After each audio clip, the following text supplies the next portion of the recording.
The French Revolution, fall of the Bastille, 1989, Paris, the summer of 1789, a city on edge, boiling with hunger, rage, and whispers of rebellion.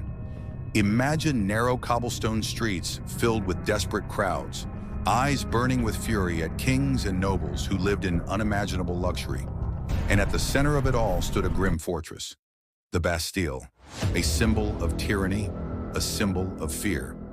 But no one could have predicted that this fortress would soon become the spark that set fire to an entire world.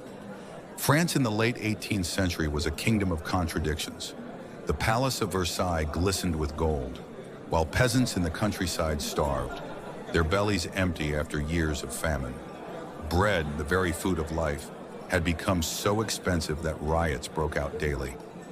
King Louis XVI and his queen, Marie Antoinette, seemed distant, detached from the suffering of their people. Rumors spread, "Let them eat cake," though perhaps she never said it. The words fueled the rage of the hungry.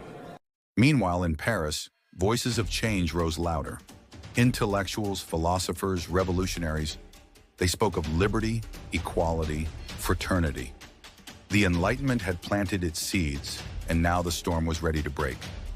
The tension builds. In early July 1789, the National Assembly declared itself the voice of the people. But Louis XVI, fearing the loss of his absolute power, sent thousands of royal troops toward Paris. The citizens panicked. "The king means to crush us," they whispered. On July 13th, mobs stormed armories, seizing weapons. Muskets were found. Powder was stolen. But without gunpowder, the weapons were useless. And everyone knew where the powder was kept: inside the Bastille. The storming of the Bastille, July 14th, 1789. The day that would echo through history. At dawn, a sea of Parisians gathered around the Bastille. The fortress loomed above them, with thick stone walls, cannons mounted on its towers, and a garrison of soldiers inside. But the crowd was unstoppable. They shouted, demanded the powder. Negotiations dragged on. Hours passed. The tension became unbearable. And then, a shot rang out. Nobody knows who fired first, but suddenly chaos erupted.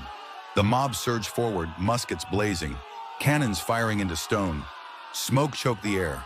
The clash lasted for hours, blood running through the gutters of Paris. Finally, by evening, the Bastille's gates were broken. The fortress had fallen, its commander captured and executed, his head carried on a pike through the streets. The symbolic victory.